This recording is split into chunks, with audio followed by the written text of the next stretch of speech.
There's this iconic tree in Africa that is called the Tree of Life. It grows in the most dry woodlands areas of Africa, and it is said to have survived thousands of years. And there are some that have been spotted in South Africa that have lived more than 6,000 years. Now, the reason it's called the Tree of Life is because it provides shelter to the animals and the people around it. It can be used for water in the dry seasons when even the tree itself and the grounds around it is dry. People can tap into the tree and draw water from that. It provides the fruit people can eat from, and even the leaves, and make use of even the seeds. Every part of the tree is useful. The leaves are medicinal and healing. The fruit is the most amazing fruit that actually is ripened and dried on the tree. It's quite unique. Not many fruits actually have that life cycle. And even the seeds can be used to create the most beautiful oil. The most interesting aspect of it is that it always looks like an upside down tree because the top of it tends to look like the roots. Now, I grew up in Tanzania, so I saw this tree everywhere. In my language, Swahili, we call it mbuyu. In English, it's called the baobab tree. And when I was little, I used to love eating the fruit. I couldn't wait to get to school and purchase that thing because I couldn't get it anywhere else. My mom would not let me purchase it because it contained quite a lot of sugar and I have such a sweet tooth. But I couldn't wait to get to school and use my money to purchase it. Maybe a little bit like me, you are a visionary entrepreneur who is a little bit like that baobab tree. You're wild and free.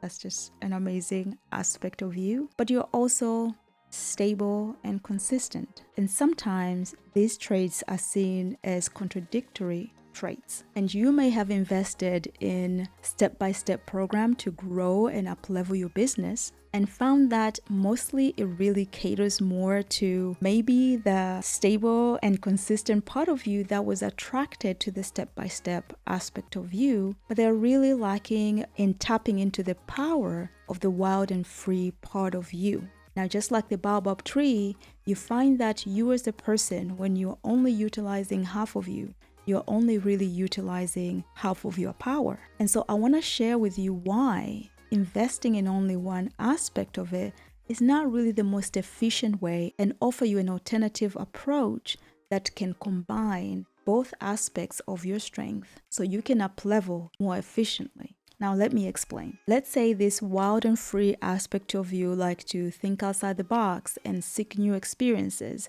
There's also this other side of you that values rituals and traditions and being grounded in them. Just like the baobab tree, you're wild and free, but also stable and consistent. Now, let's take those aspects and ask yourself, how would you apply that when it comes to your marketing strategy, let's say? Would you say, well, I better have that calendar for the year, right? Maybe you've done this before. You invest the money to get somebody to plan you a whole calendar for the year so that you know exactly what you're going to be posting each and every day. But then some days you wake up and the wild free aspect of yourself says, but I have this new thing I just want to share and it doesn't fit into this, right? And we know both are important, right? Being authentic, which combine both sides, right? Being consistent, which is the stable part of you that has the ability to. But what you're finding if you've opted for one way of doing something or you wake up and you go with a whim of posting, you're missing one or the other, right? Because you want to be consistent to create that know, like, and trust factor, but without the authenticity, people can feel something missing in your interaction and they can question whether they can really trust you, right? So it matters combining those two aspects. And let's take another example. Part of you like to have the imagination and intuition, maybe, on your day-to-day decision making. And the other aspect of you like to plan and have detailed and maybe have time blocking in your calendar. Just like the baobab tree, you like to pull from your internal resources to respond to the environment as is needed. Now, do you, in that case, follow your mentor that you like and trust and admire, who has given you a sales script and say, follow every little thing that's planned, right? This is your one aspect that is planned and you like that. But you also find that there's so many opportunities that call for you to really just be present and respond in the moment as the need arises with a person. Now, there is no hard and fast rule. It doesn't mean because you're following a script you can't adjust. But sometimes we can find that when there is no room for both of those to work, or maybe when you have tried to make just one work and not the other, it can really affect your bottom line, right? Now, it can be even simple concept. It can be maybe you love philosophies, let's say. You're in personal development because you are very into improving yourself, continuously evolving, because naturally you are a person that tends to evolve, right? But at the same time, you like to understand data analytics because you like to have a practical application to maybe your decisions in your business. In that case,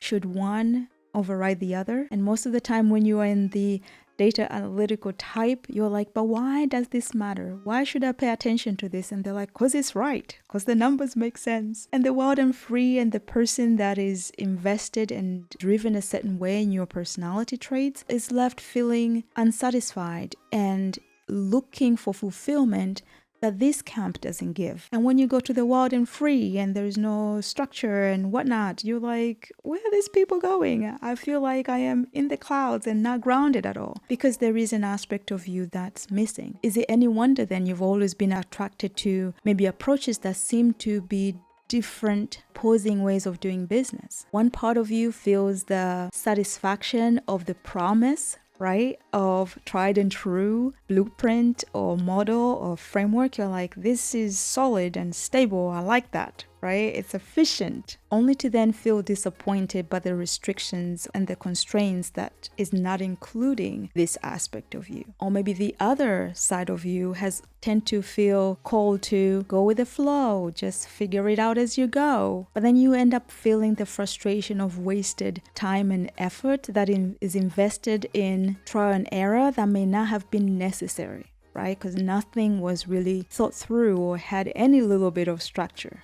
Right? And what we're finding is we are living in a very special times. These past 3 years in the world have been interesting because they have forced us to really examine how we live, our intentionality with work, how we relate to other people. They have called to a lot of us to grow in such a short period of time. So perhaps you've grown and you have outgrown things that were your go-to 2 or 3 years ago. It could have been your mentors, frameworks, methodologies, right?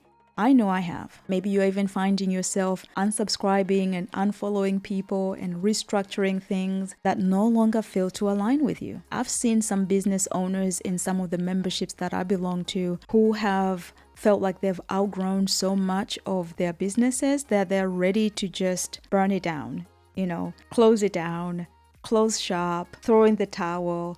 They're just ready to create the new thing, only to realize a year later down the road, creating this new thing, that there was only maybe a certain 1 or 2 aspect of their business that really needed the shift the most. But the rest, the core of what they were doing was really what they're already rebuilding again.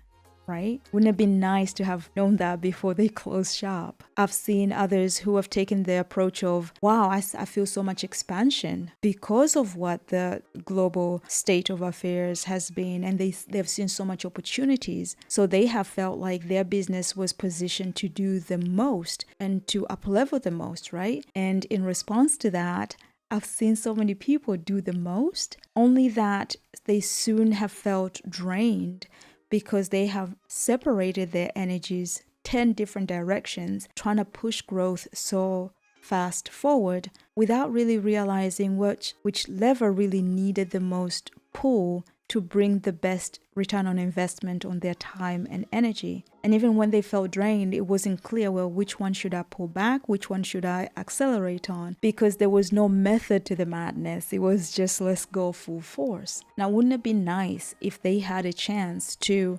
recognize first, which ones do we want to pull to bring the most return on investment on the money, time, and energy in order to get to the growth that they want to get to? I've actually had a few people approach me personally, especially in the cookie cutter way of doing marketing and sales, because they have felt that the cookie cutter ways they've had to grow their business has really taken its toll on them. And they were just like, even if it works, it's sucking the life out of me. I hate it. I don't want to do it. And there are some people that we've had conversation and said, I just feel like I just want to hire a virtual assistant. I just want to offload this frustration, give it to a virtual assistant, let them just do that thing, right? And I've seen some that have not worked personally, but that they've chosen to hire a social media manager. Now, the irony is I'm also working with some people who have done that. Now they're on the other side, who have done the hire and have felt like the VA or the social media manager never really delivered. And the reason it didn't deliver is because there was no clarity into what that even meant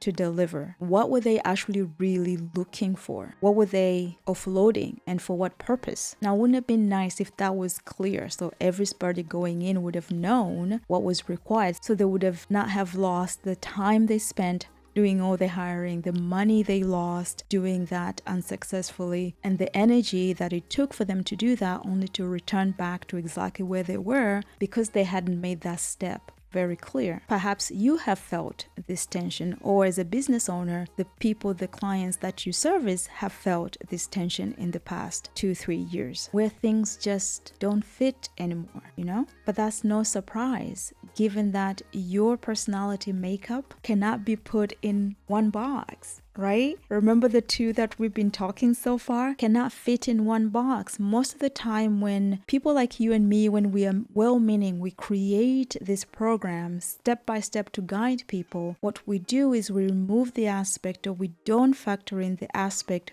who am I really speaking to, right? So what happens is end up fitting an aspect of you, but not the whole of you. So what you need as a person who may have this seemingly contradictory personality traits, right, is have growth strategies that are actually personalized to you, not to your personality type, not to people like you, but to you. And this is what I'm really passionate in doing right now, because what I realized earlier this year as I was working with clients to actually help them be more visible online, especially on YouTube. I would have clients come to me who want my help to be on YouTube, to be more visible, to create a sustainable way of nurturing their clients and getting leads into their business, right? And I would say, why do you want to be on YouTube? And they would say, well, I really should be on YouTube, or I should be doing this, I should be doing that. I heard so much of I should. And part of me ached because I realized, dang, there's this aspect of what I do that I maybe take for granted, but these people will continue to go from one strategy to the next, one platform to the next, one strategy after another, but not really having that fulfillment and cohesiveness in their business. So that's when I was like, us, face of the business visionaries, when we are looking to harness the power of the whole of us and using that to differentiate our offers and promoting our businesses, we need this intel that I'm about to share with you. And this intel for me as an organizational psychologist comes through facilitating the power of psychometrics. So where other sales growth strategists may step into, or marketing growth strategists may be doing, and I am all for, product-led growth strategies, because I do have another business that I work with my son that is very much in tech world. So that is very product-led growth strategy type of approach. But all these strategy levels remain, I go a little deeper and incorporate the personality-led growth strategy, because I am of the position that we cannot remove us from business.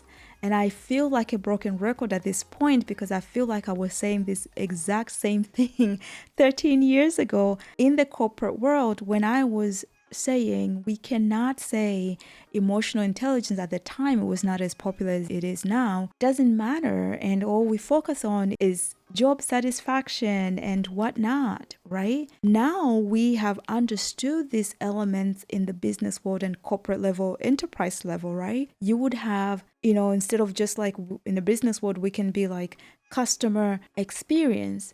Enterprise level, they have to understand if we don't have employee experience that they feel incorporated wholeheartedly into their work, we won't be able to reach our goals. And sometimes that element is really missing in the business world because of this segmentation of just focus on sales, just focus on marketing, and both these have the appropriate time and right business model and stage of growth of the business.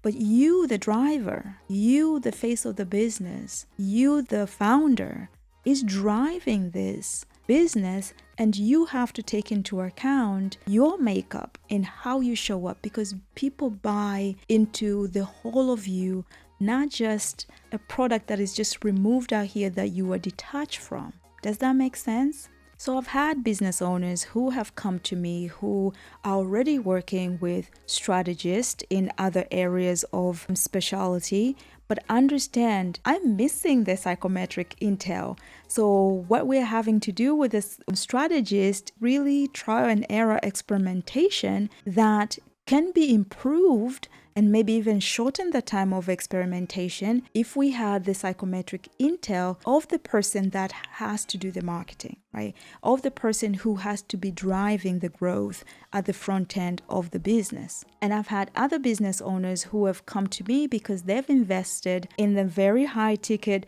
5-figure investments, and they're realizing at some point, I have all the coaching, accountability, and everything I need, but dang, I'm having to guess here and feel like I'm trying all these different approaches to how I market and sell my program or my service. I'm wasting time here. I've invested in this program. Wouldn't it be nice to know right here what am I best positioned for and work with that so that I can make the best of my already invested money in my business? Because if anything else, these past 2 years have shown us that it's no longer enough to just make a paycheck, make a payroll if you have employees, sell a program, sell a service, right? We want now more than ever to do things that are meaningful to us. And what may be meaningful to me and my business and my mission and vision may be different for you. Where I may be in my business, growth and goals may be very different from you. So everybody's path cannot look the same. And we are all wired differently to respond to those times and those circumstances differently. And I'll give you a really good example. So for the longest time, I've always known I am few but better, quality over quantity type of a girl, right? I would just be one of those people. I'd rather buy a few pieces that are very unique and very nice, and I'm happy to invest in money, whether it's a piece of furniture, a piece of coat, whatever. I just like tailored. I like things that are unique and different. But when I came to the business world and I had so many mentors that I respected, that I liked, and everybody had so many different ideas of how to build a business and how to structure a funnel and all these different ideas, I took a really long time to lean into what I already knew about myself. I don't know why, but maybe you can relate to this. You have an inkling within yourself of what works for you, but you still try, right? And there's nothing wrong with that, because maybe through that trial and error we learn. Now I know I am best utilized working with small number of people, having more time with people. I feel my genius shows best when I can have time to just reflect and see things. I can see patterns better. I can see opportunities better when I have time with clients. And in order to do that, I have over time now made sure that my programs are positioned that way. And that means they're not cheap, right? But that's okay, because I know that the person who would value that type of attention in their business is the type that the person that will vibe the same, right? Because I like that approach too. And it will be the best return on investment when they've had that attentive eye to their strategy. So I started leaning more into the knowledge that I already knew. I've always done psychometrics on myself. It's almost like the doctor that does tests on themselves. I kind of do a lot of psychometrics on myself all the time. But what I've come to embrace more and more, and I'm still on this journey, always student, as I am a peer and a fellow business owner that can come alongside you and say, hey, there's this other way you might want to consider if it makes sense for you, right? If you are done with this idea of, I'm either this or that, I'm saying you are this and that. How about we combine that with the use of psychometrics to make your efforts in your business growth that much better, because they are not excluding any of your superpowers. They are instead including and amplifying those efforts. Now, if you have listened to me this far, I feel like we are besties already, right? You are my new favorite person. And nice to meet you. I'm Doreca Delbridge. I am an organizational psychologist, and welcome to my little corner in YouTube. And I'm just so glad that you have resonated with what I'm saying. I'm guessing that's why you're watching this video this far. And if you're not new to business, if you have been in this online internet streets for a while, and if all that I've said resonates with you, you may have pivoted, you may have improved, you might have grown, you might have expanded, right? I just want to warmly welcome you into my channel and into my world and into my offers and way of thinking and way of being. And you might be thinking, oh, why are you saying not new to business? Why are you saying not new to business? Here's my core belief. I don't believe anybody should give us information. I believe people should confirm something that we already know. And when we're new to business, we need to be allowed room to explore and learn, right? To have a very strong sense of, I like what she's saying. This resonates with me from experience. I don't want what I'm saying to be taken as another blueprint, right? And when you're new, everything feels like a blueprint. You just can't tell the difference, right? So that's why I say not new to business. That you've already been out here for a while, you have the experience, you've been growing a business, and what I'm saying to you is more of a confirmation than information to you. I want to welcome you to introduce yourself down in the comments and let me know who you are. If this is your first time being on this channel, if you've been around here and lurking for a little bit, hit up on your girl and just say hi yet again. And I'll go ahead and make sure I include right here a playlist of other videos that speak a lot about point of view and how I see things, so that you have a chance to get to know me a little bit more. And granted, over time we grow, we evolve, we change, and maybe some things I may have said 3 years ago are no longer what I believe, but I'll do my best to just be as transparent, and maybe you can see how my growth has been through that time even, right? Always look in the description box for the next step or how to work with me. That will be the best place to have up-to-date information, because once this video is aired, there's very little that I can do, nor that I even want to try. But with the description box, I can always update information and change things. And you will find some of the videos on this channel have offers that I no longer offer, things I've pivoted from, but the description will have updated information of what is and what isn't available. So always check that place. Make sure you subscribe, watch the next videos, and I cannot wait to get to know you, your business, and help and support you in any way that I can. And as we always say on this channel, focus on your being than doing. And I'll see you in the next one.